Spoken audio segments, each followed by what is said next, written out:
Dala ko po ang regards ng ating mga kapatid sa aming iglesia, Christ's Heritage Church. Kami po ay nagre-rejoice sa 6 years na faithfulness ng ating Panginoon sa inyong iglesia. Malaking achievement po ito sa ministry ng Panginoon. Ultimately, alam natin it's the work of our Lord Jesus at kami po ay nagre-rejoice dahil kayo po ay binibigyan ng kalakasan ng ating Panginoon na mag-persevere. So, 1 Timothy chapter 3, ating pong babasahin ang ating text. Ito po babasahin ko sa English Standard Version.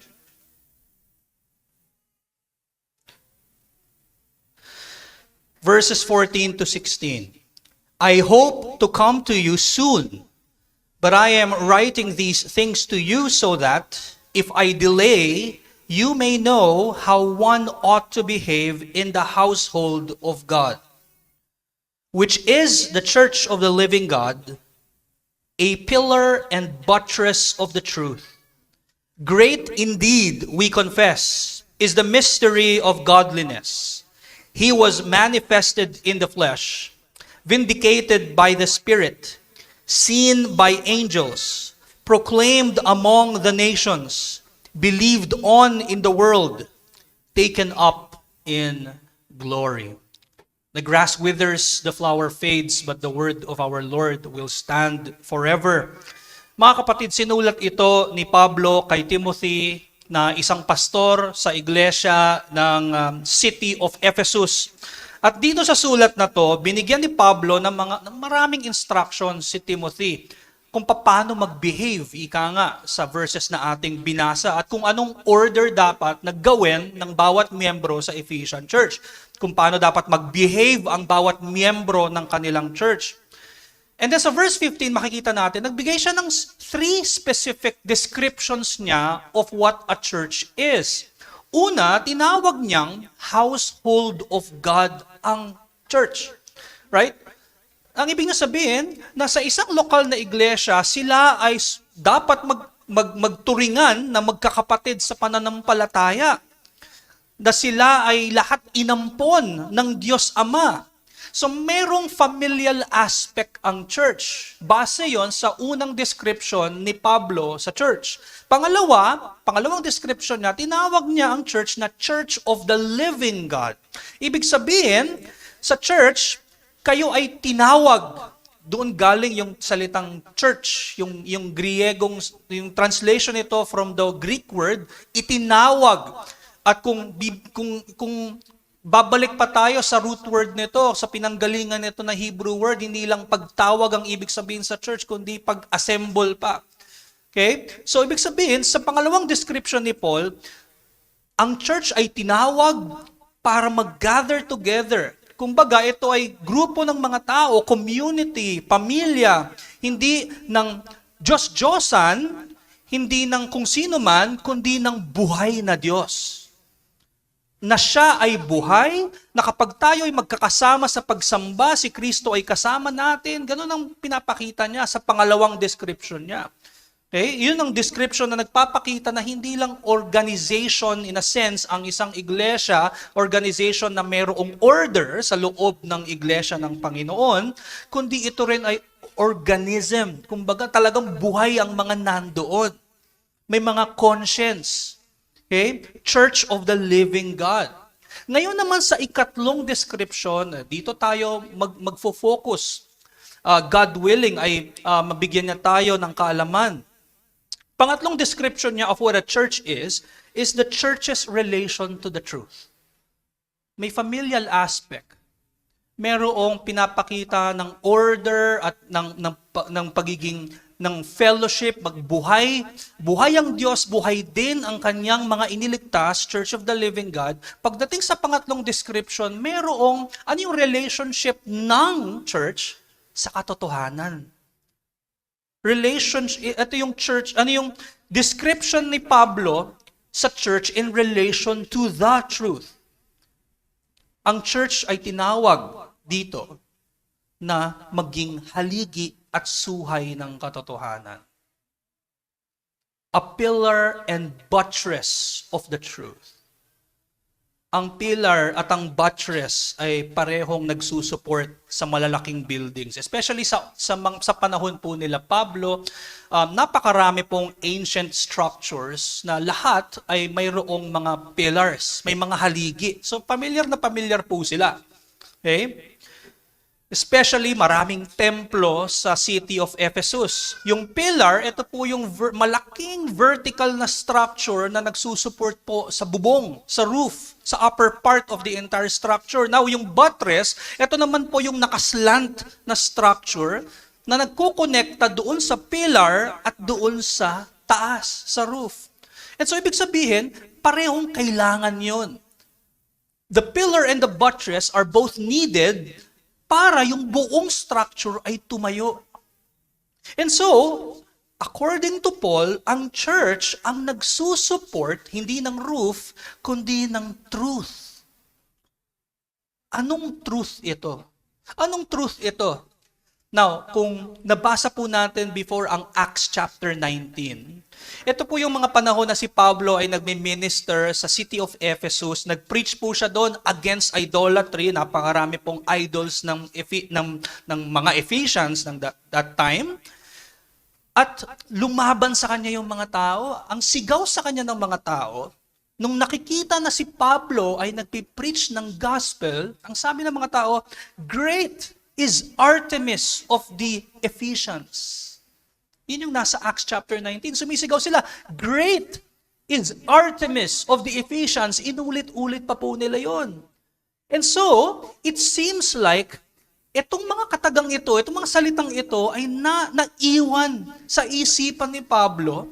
And this time around, using the structures ng mga templo, using also the words of those idolaters, sinabi niya, ito yung truth. Great. Hindi niya sinabing Artemis of the Ephesians. Sabi niya, great indeed. Ito yung kino-confess natin, sabi niya, is the mystery of godliness. And sa mga letters ni Paul po, lagi po niya sinasabi yung mystery. Sa Ephesians, sinasabi po niya, Ephesians 3, Ephesians 5.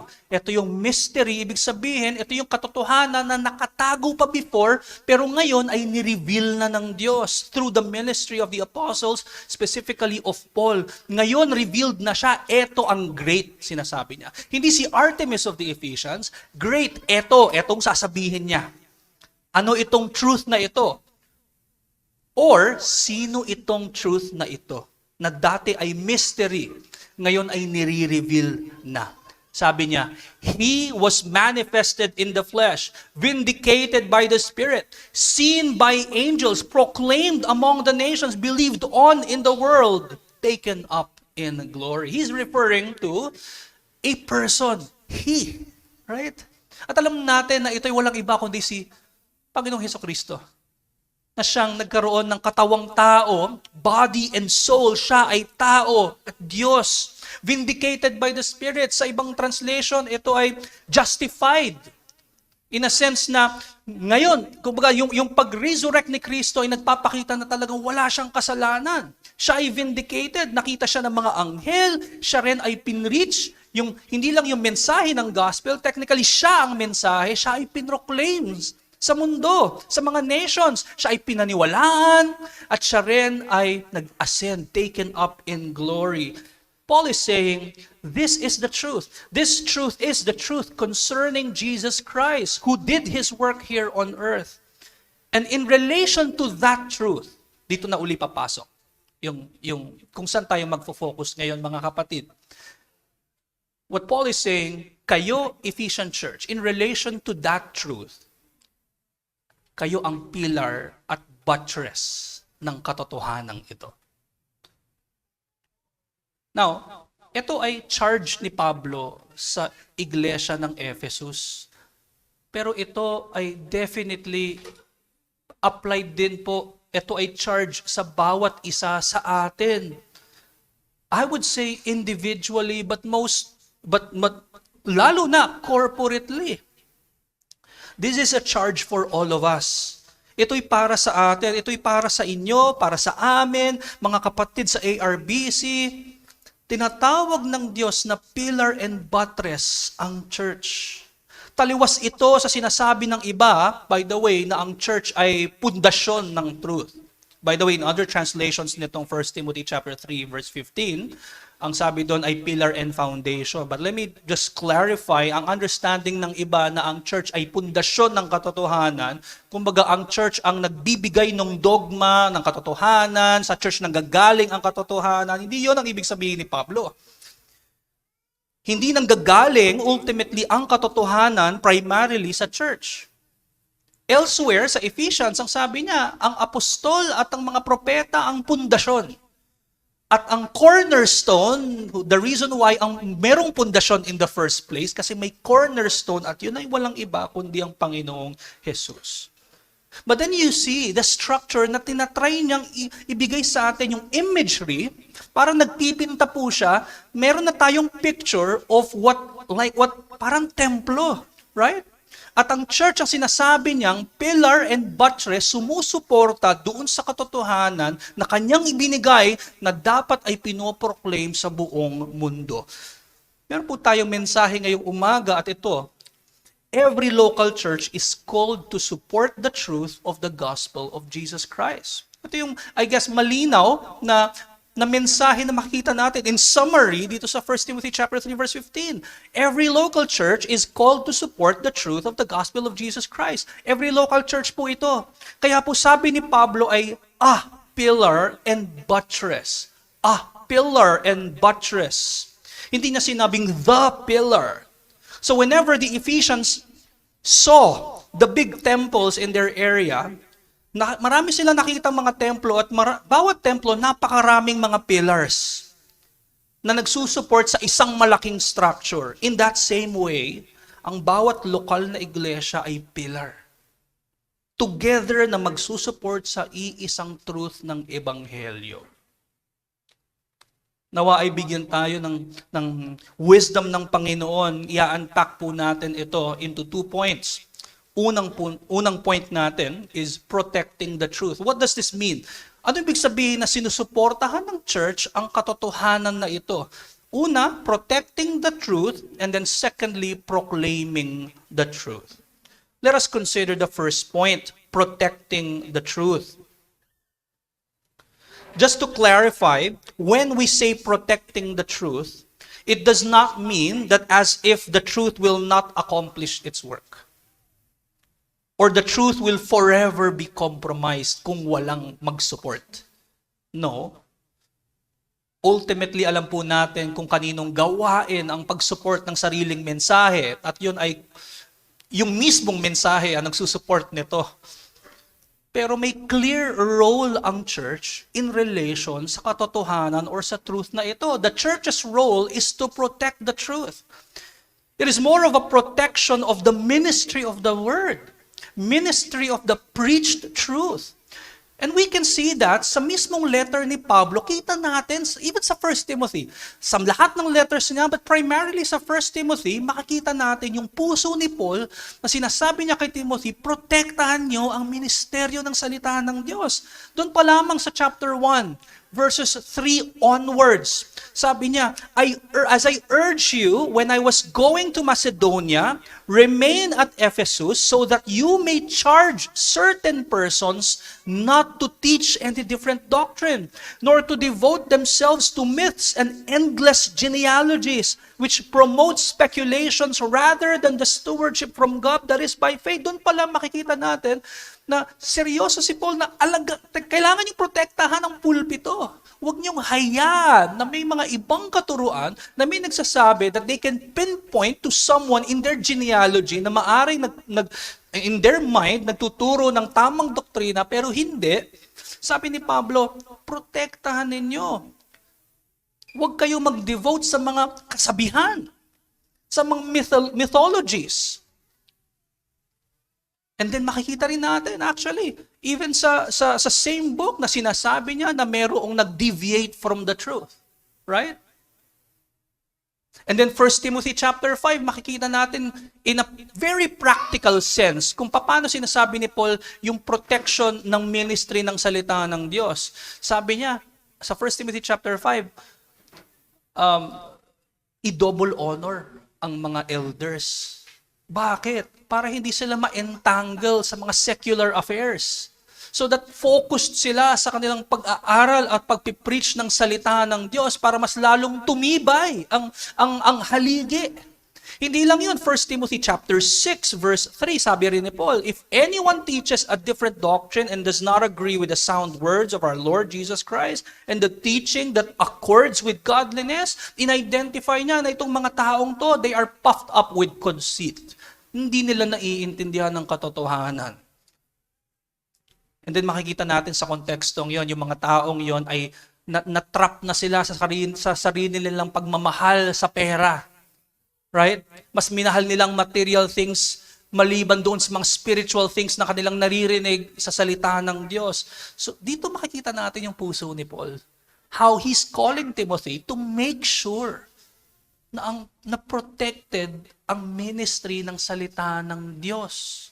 In that sense, ang church ay tinawag na support para hindi gumuho o bumagsak ang ministry of the word. The church is to defend the truth against those who oppose it. The church is to hold firm the truth and not allow falsehood, not allow any other doctrines, not allow anyone who would disrupt the ministry of the word. Dahil kapag ang ministry of the word ay disrupted, if you preach a different Christ in the pulpit, merong danger that the entire ministry of the local church may collapse. The entire structure would collapse. The pillars, the buttress will collapse. Because the very truth and the very word we ought to protect, it is what strengthens the pillar and the buttress. Yun yung kagandahan ng sinasabi rito ni Pablo. We are supporting the very message that strengthens us. That gives us strength, that comforts the pillar and the buttress. Ang katotohanan kailangang isupport at hawakan ng mahigpit ang mismong katotohanan magpapatibay rin sa pillar and sa buttress. Ang katotohanan ng ebanghelyo ni Kristo lamang ang katotohanan mag-unite sa mga pillars na to. Mag-unite sa ating lahat. Ang ebanghelyo, ang katotohanan mag-unite sa atin kasama ang mga mananampalataya sa ibang local churches. Ang ebanghelyo rin, ang truth na magse-separate naman sa atin sa kamunduhan. Ito lamang ang katotohanang magpapalakas din sa atin, magpapatibay ng ating pananampalataya. Ito lamang, ang gospel lamang ang katotohanang babalik-balikan din natin. Lalo na sa mga oras ng ating kahinaan. Kapag tayo'y napapagod sa ating mga kasalanan, ang katotohanang si Kristo ang nabuhay ng walang kasalanan para sa atin at namatay sa krus para pagbayaran ng kasalanan ng kanyang church, ang magpapatibay sa atin bilang mga haligi. The truth that Christ rose from the dead would keep the pillars and the buttress standing on their feet despite remaining sins. Knowing that Christ was victorious over sin and death. Mga kapatid, what a blessing it is for us to even be given such privilege, to uphold and protect that great confession, great message, right? To uphold and protect such ministry of the word. What a blessing it is. Sobrang pagpapala ito, mga kapatid. Hindi natin to deserve na magkaroon even ng such ministry in relation to the truth of God. What a blessing it is for God to use His people, to even use means for His word to be protected and upheld and preserved. And yet we all know that God, even without the means, can protect and preserve His gospel. But He ordained that He will use such means na igagamitin niya ang kanyang bayan.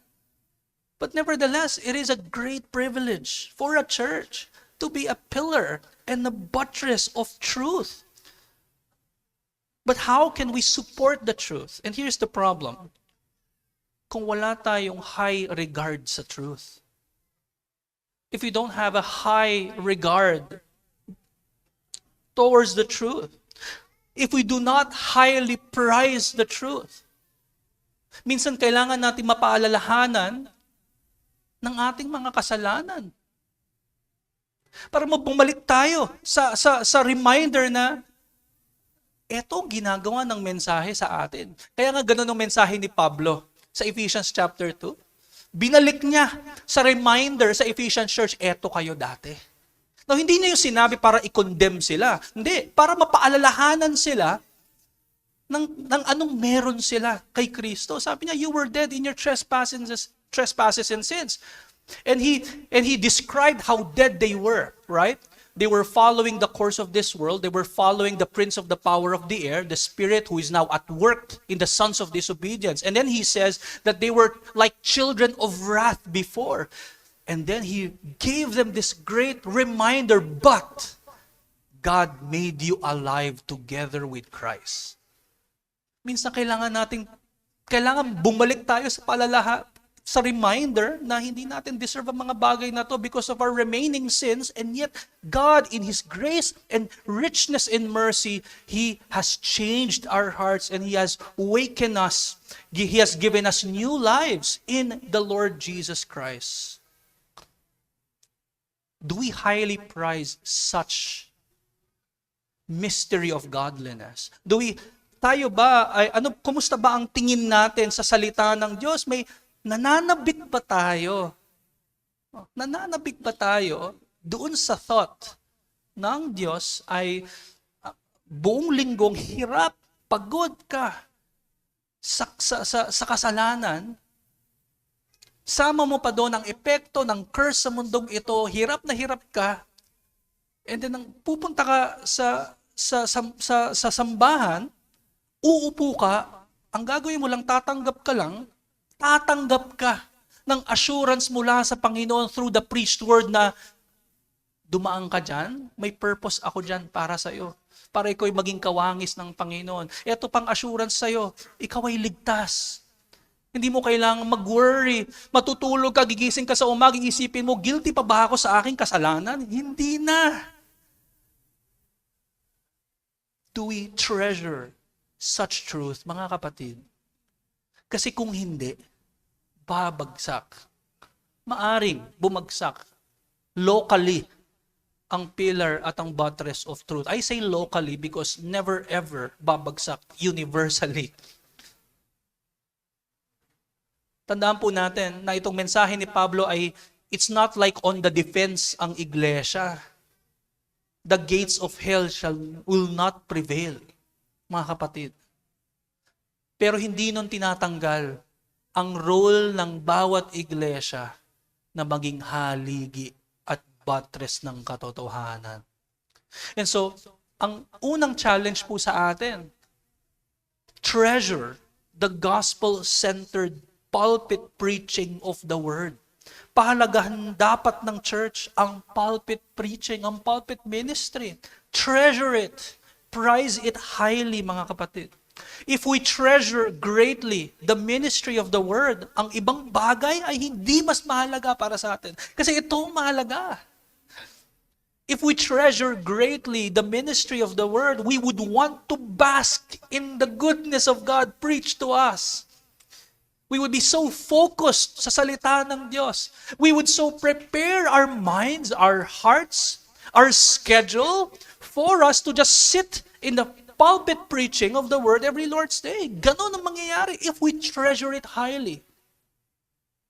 We would always want to be with the saints gathered. If we treasure greatly ang ministeryo ng salita ng Diyos, kung bibigyan natin ng halaga ang pulpit ministry, mas poprotektahan natin ito na hindi madungisan ng mga maling katuruan.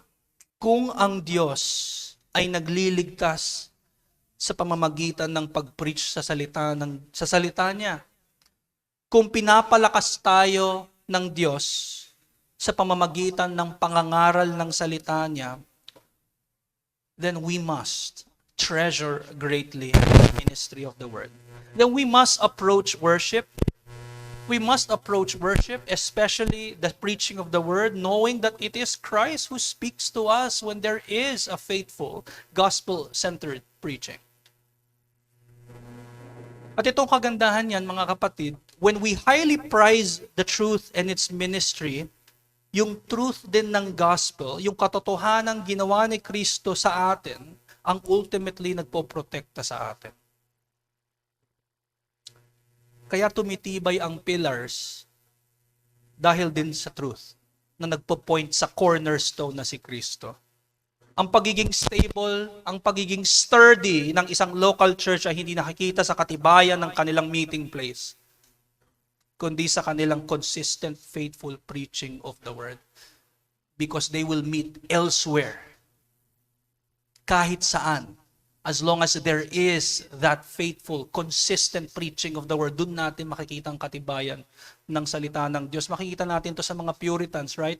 Nung nagkaroon ng order not to meet, nag-meet sila sa mga kuweba, conventicles, right? Nag-meet sila, mga 5, nag-meet sila sa iba't ibang lugar para marinig pa rin ang salita ng Diyos.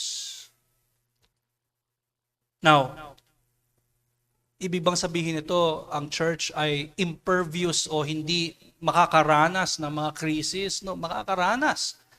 The church will encounter crisis. Dadaan sa pagsubok, sa mga matitinding pagsubok, ang bawat iglesia. Yes, ang local church may collapse, as I've said, but again, the entire body, the universal body of Christ will never ever collapse. Christ won on the cross, mga kapatid. We can rest assured that Christ, the cornerstone, is the one who strengthens and builds His church. Ito nawa ang magbigay sa atin ng motivation to treasure all the more highly the gospel or the pulpit ministry in our local church. The common problem here, mga kapatid, is that many times we don't value it. We don't even talk about it. We don't even talk about it. That sometimes, meron pa nga tayong mga critical na puso. Alam ko na yun eh. Paulit-ulit naman ang gospel, alam ko naman yan eh. I've heard that before. But isn't it humbling, mga kapatid, that the very message we ought to uphold is the same message that changed you? It is still the same message that will continuously change you. It's still the same message na kailangan ng kaluluwa ng bawat isa. It is your armor. It is your sword. It is your shield. It is the lamp unto your feet, mga kapatid. Nawa, yung excitement natin sa salita ng Diyos last Sunday will be greater on the next Lord's days. Nawa ganon ang desire at puso na ibigay sa atin ng Diyos. Ang tanong, are we a church that wants to be fed always with the gospel? Or are we a church that is fed up with such pulpit preaching? We have good examples of churches who would want to hear the gospel. You know, in the same books. Many churches have gone through a lot of books in their sermons. Taon-taon silang nagstay sa isang book. And some would say, di ba sila nag-aaral ng ibang book? I mean, nothing wrong with that. Of course, it's good na mapag-aralan natin ng mga ibang books din sa Bible. Pero wala rin namang masama kung gustong himayin ng mga preachers ng church na yon yung isang book na yon at sila'y nagbe-benefit doon dahil sa message ng gospel. Kung ganun ang nangyari sa atin, kumusta yung puso din natin doon, right? Alam nyo, sa history, maraming ganito sa churches. Si James Durham, nagkaroon po siya ng 72 na sermons sa Book of Isaiah. Chapter 53. Chapter 53, 72 sermons.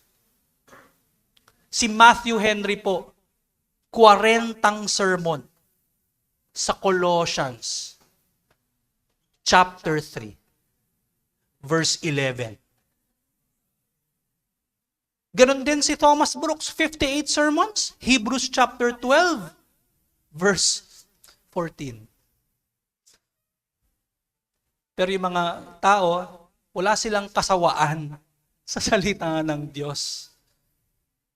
Ang tanong sa atin, do we treasure greatly the pulpit ministry? Do we highly prize it in a way that we would even talk about the sermons we heard in the coming days with our families. Is that how we treasure the Word of God preached to us? Knowing na si Kristo mismo ang kumakausap sa atin. I mean, we ought to ponder on that thought. Right? Na tayo'y aakyat ng bundok Zion, ating imimit ang ating Panginoon, na hindi lang niya tayo imimit at kasama natin siya dahil sinabi niya na kapag ang nag-gather ang church, 2 or 3, siya ay nandoon kasama ng kanyang church. Yung thought lang na kasama natin siya, pero add to that yung kakausapin pa na tayo, add to that yung i-invite pa na tayo sa kanyang table. Yung ganoong thought, nawa ay tumakbo sa ating isipan every day. So that our desire for us to bask in the goodness of God in His preached word would all the more grow, mga kapatid. At alam niyo, may epekto ito sa ating pamumuhay, sa ating paglaban sa kasalanan. Kasi ito ang ating sandata. Sabi nga ni Pablo, armor mo yan. Ito ang sword of the Spirit, ang salita ng Diyos. Ang salita ng Diyos ang mag-enable sa'yo to flee from the temptations. Ang salita ng Diyos ang magbibigay sa iyo ng renewal of the mind so that mas alam mo ang purposes at ang will ng Panginoon. Itong epekto, lalo tuloy nagtitibay ang bawat haligi. At habang tumitibay ang haligi, mas tumitibay din ang kanilang pag-support sa katotohanan. Do we treasure greatly the pulpit ministry? Ang aking huling point ay proclaiming the truth. Ang pagiging pillar and buttress of the truth ng church ay hindi lamang sa paghold ng truth firmly, mga kapatid. Remember, ang pillar at buttress ay itinataas ang roof ng ancient buildings. In the same way, the church too, as she holds firm the truth firmly, the church must uphold the truth and show it to the world. Communicate it to the world. Kapag nasa bundok ang mga tao ng mga oras, ng mga time na yon, ang kita nila, kaya nila kita yung buong structure because of the large pillars. Dahil matibay ang mga pillars and buttresses. Kita nila yung itaas, lalo na. In that same way, ganun din po tayo tinatawag. Sabi nga ni Philip Ryken, and I quote, "The architectural function of pillars is well known. They hold up the roof. So to say that the church is the pillar and buttress of the truth is to say that it lifts up the truth for all the world to see." End quote. Sabi din po ni John Stott, and I quote, "The purpose of pillars is not only to hold the roof firm, but to thrust it high so that it can be clearly seen even from a distance. Just so, the church holds the truth aloft, pataas, so that it is seen and admired by the world." End quote. And so, as we highly prize the word preached to us, ang preached word po is also meant to be preached to the world. So that there will be more pillars and buttresses of the same truth. Makikita natin ang appreciation ni Pablo sa kanyang mga sulat. Sa mga letters niya, sa beginning of his letters, Romans chapter 1, ang sabi niya doon, "I thank my God through Jesus Christ for all of you because your faith is proclaimed in all the world." Ang sabi niya sa Colossians, "We always thank God, the Father of our Lord Jesus Christ, when we pray for you, since we heard of your faith in Christ Jesus." Ganon din ang appreciation niya sa same church na sinusulatan niya ngayon. Kung nasan si Timothy, Ephesians chapter 1, "For this reason, because I have heard of your faith in the Lord Jesus." May appreciation ang Apostle Paul sa mga churches na ito because they are loud in their proclamation of the faith despite the cities kung nasaan sila na talamak ang idolatry, talamak ang persecution. Pero sobrang nagte-thank you si Paul sa Diyos. Hindi primarily sa mga churches, sa Diyos. Dahil napoproclaim ang pananampalataya nila. Na mga kapatid, ang huling point na ito, pwede naman nating gawing challenge ay just to simply proclaim the word of God outside. But I think may mas issue dito na kailangan nating i-deal with. Na tayo ay marahil nagiging guilty din at times. Do we have confidence sa salita ng Diyos? Do we have confidence that the Spirit of God is at work through the means of God? Do we have confidence ultimately in the work of God? And also in the victory of Jesus Christ? Ang church ay tinawag na i-proclaim ang ebanghelyo sa mundo with confidence.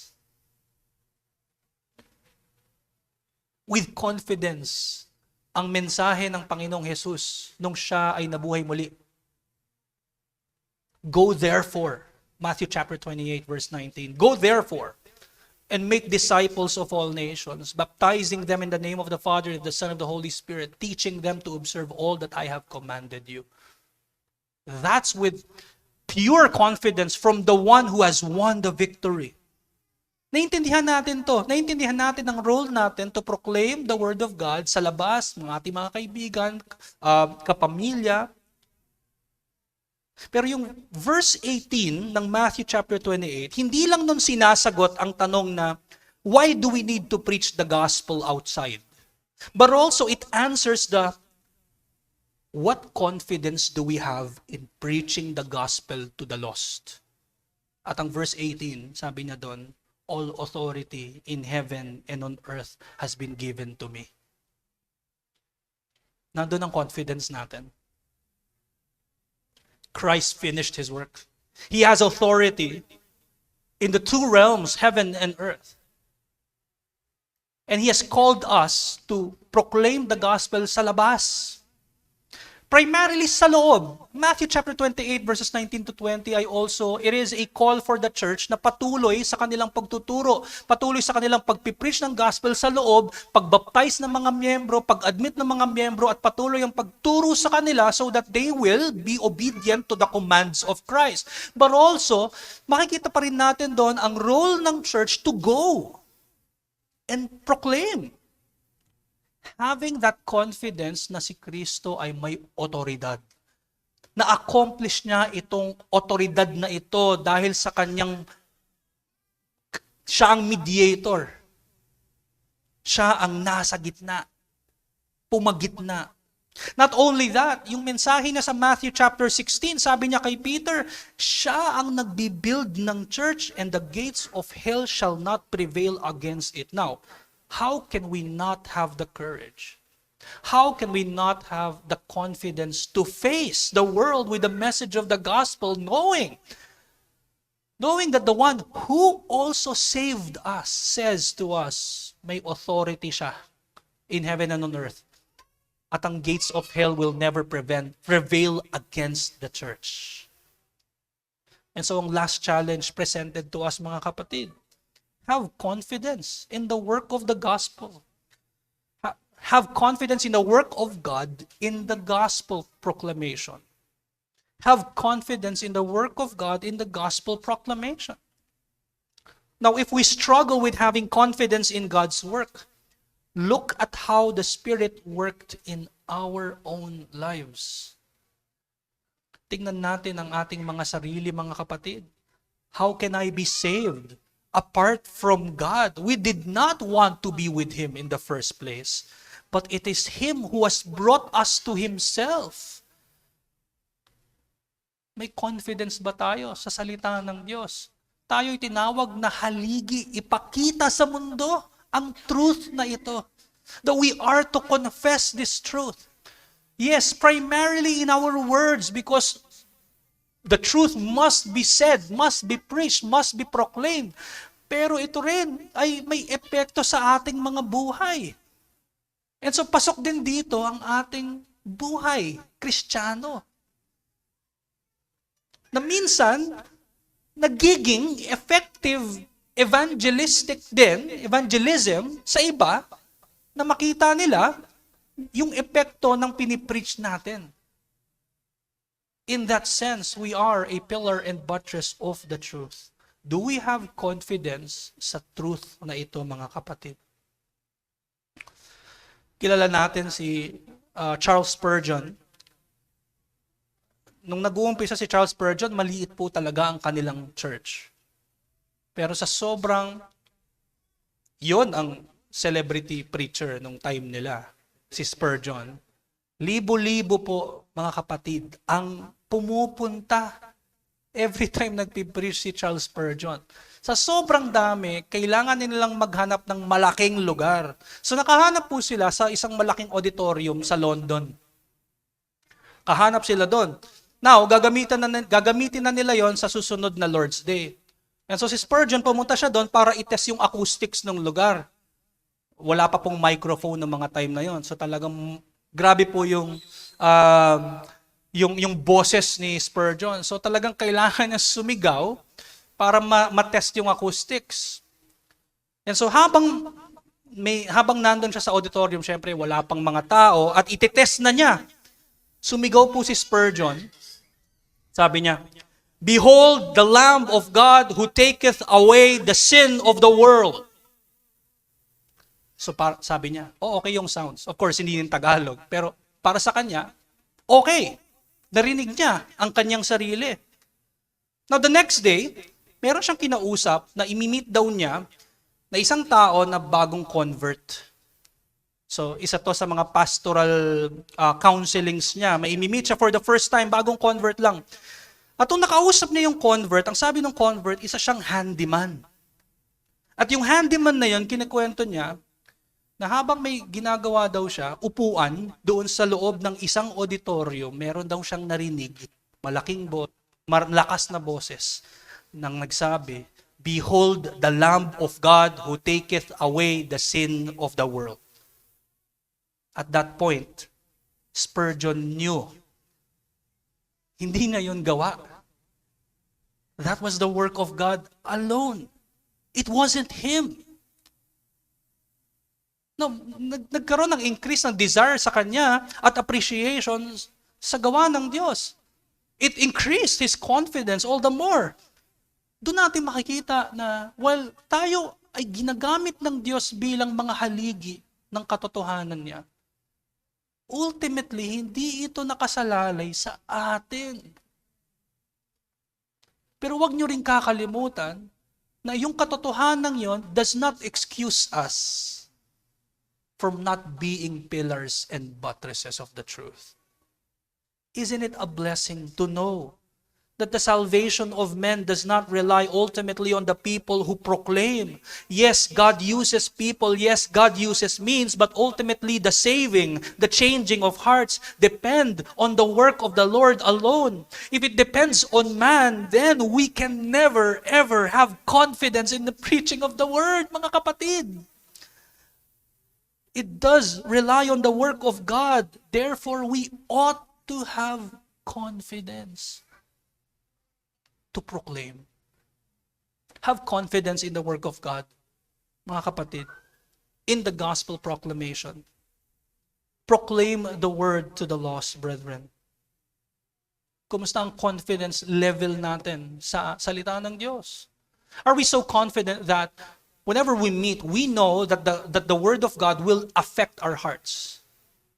That the word of God will truly give us the comfort that we need? That the word of God would be the fuel that would give us strength in the coming days na alam natin, pagod na pagod tayo, we're still dealing with the same sins.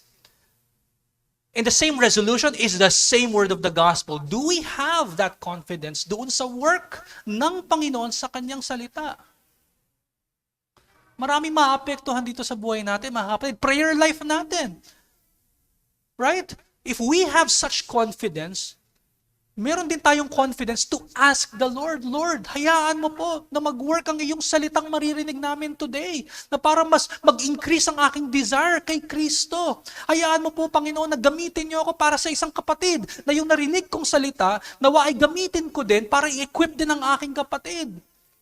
Meron ba tayong confidence sa work niya na tayo mag-a-ask ng kalakasan sa Kanya? See how it also affects other aspects of the Christian life. Ang ating sariling sanctification. Meron ding effect dito. Dahil alam natin na salita ng Diyos lamang ang tunay na nagpapalakas at nagpapatibay sa atin. Meron ba tayong confidence sa Kanyang gawa?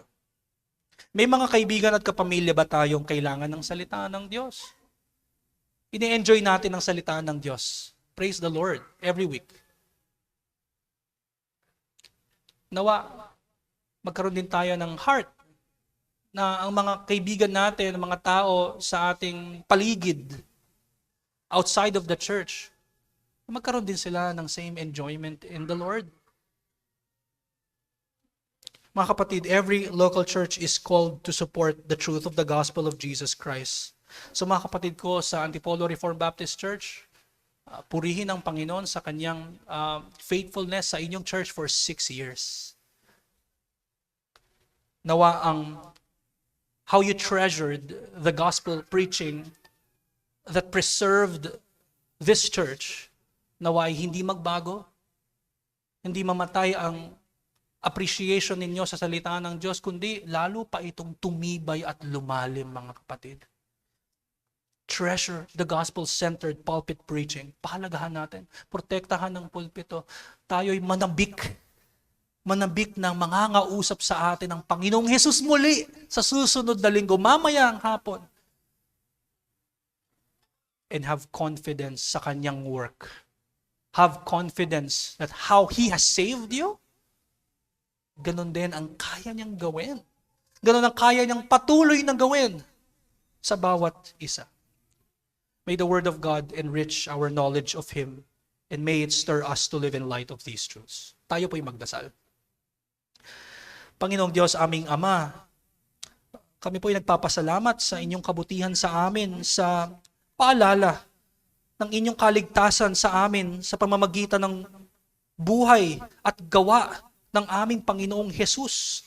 Panginoon, wala kaming dini-deserve, or we don't deserve, O Lord, any blessing, whether material or spiritual, because of who we are, because of our sins. But Lord, in your mercy and grace, Lord, napakabuti mo na kami po ay inyong binago. Kami po ay binigyan mo ng totoong repentance at ng pananampalataya kay Kristo. Lord, nawa ay maalala namin ang inyong gawa at mag-increase ang aming confidence dito. Panginoon, patawarin niyo kami at many times na kami po, O Diyos, ay hindi namin binibigyan ng halaga ang iyong salita. At wala kaming confidence sa inyong gawa. Many times, kami po ay blinded, blurred ang aming sight in your ministry. Pero Lord, every time naririnig namin ang gospel, naaalala namin kung paano mo kami niligtas, kung paano kayo patuloy na nagliligtas, kung paano na ang preaching ay isang event, na hindi lang ito na opportunity na isang tao nag-explain ng Bible or exposition ng Bible. Panginoon, ito ang isang event na kung saan binabago mo ang puso ng bawat isa, sinasanctify mo ang mga saints at itinatawag mo ang hindi pa nasa iyo. Panginoon, nawa makita namin ito in that light. So Lord, salamat Panginoon sa paalalang ito. And as we highly prize the preaching, the gospel preaching, the pulpit ministry, nawa we ultimately highly prize Christ.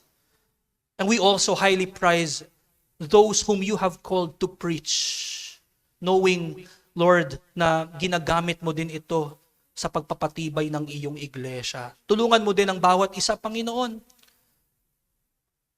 sa bawat sanctification. Tulungan mo, Panginoon, na natanggapin ang bawat salita at mag-submit sa bawat salita mo with all confidence and joy, and humility.